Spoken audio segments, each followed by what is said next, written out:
topic, and I don't usually do topics, but the topic is the chord scale relationship, which seems to be fundamentally and profoundly misunderstood by a lot of clearly well-intentioned people on YouTube. Some people advocate chord tone only improvisation, right?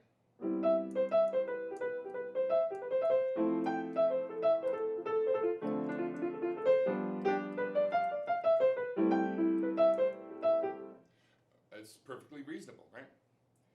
And some people are telling us that those three notes on C major aren't as good as these four. Well, they are missing the point. The point has been made by Hal Galper many times, and I will try to make it again. Being a student of Hal's, this material is fundamental to my playing and to my teaching. Also, the Aebersold camp thinks that this note is a bad note against this chord.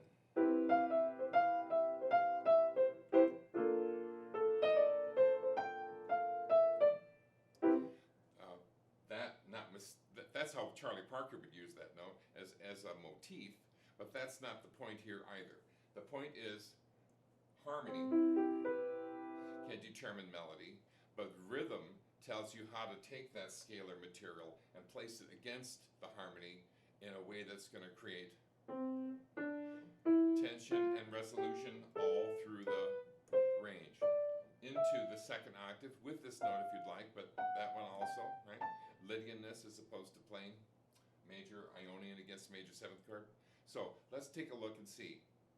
The basic principle, which doesn't get talked about nearly enough, which is either assumed or ignored, much to our artistic peril, is chord tone on the beat, non-chord tone on the and of one, chord tone on two, non-chord tone on the and of two, chord tone on three, non-chord tone on the and of three, and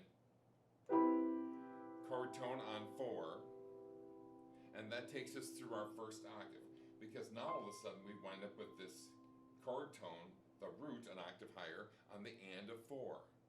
That means that this must now be on one, right?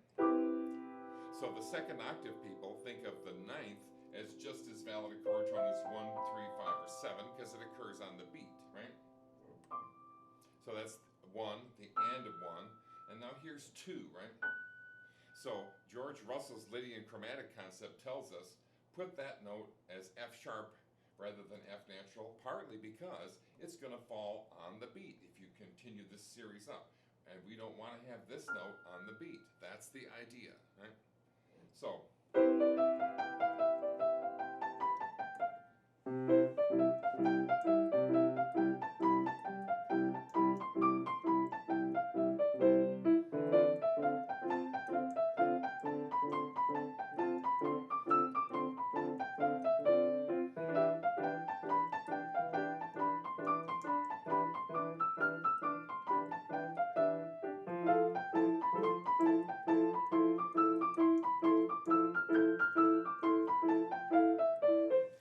that, to me, is the quintessential jazz exercise. Because a lot of this material that's being presented on YouTube, purporting to help people do better at jazz, probably will help you do better than you're doing now at jazz, but it won't take you to the root of the problem, the heart of the matter, which is knowing that the artistic basis, not always the artistic practice, because if you do everything the same way all the time, you're not going to get enough variety, right? But the basis for your practice is chord tones aligning with the strong beats, especially in 8 notes and 4/4 time, right? If we're playing 16ths, right?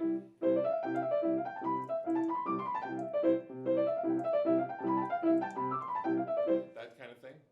Now all of a sudden, every 4th note, rather than every other note, is being placed on a full strong beat, right?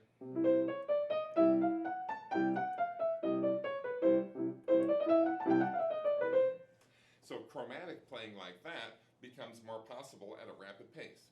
Well, it's not just that the notes are going by quickly, they're going by quickly and they're properly placed so that this goes, the right things go in the right place so that the chromaticism between these tones, between the strong beats, is making sense.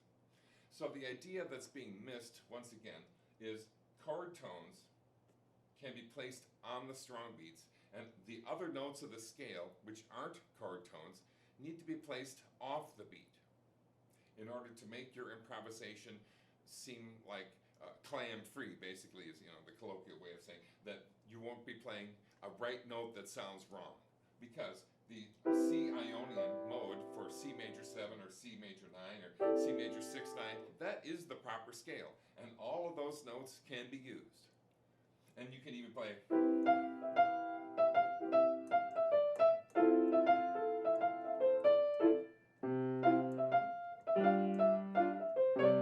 If you want to make that your motif, people will hear that as a motif. But if you want to use F against C major 7 or other so-called avoid notes from any scale for any chord, placing it on the and of 1, the and of 2, and the and of 3, that's the way to use it. So avoid it not.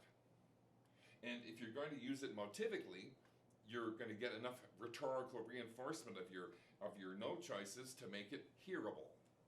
But if you're not using it rhetorically, use it as a passing tone, which all the other tones are anyway, all these other non-chord tones. Place them off the beat.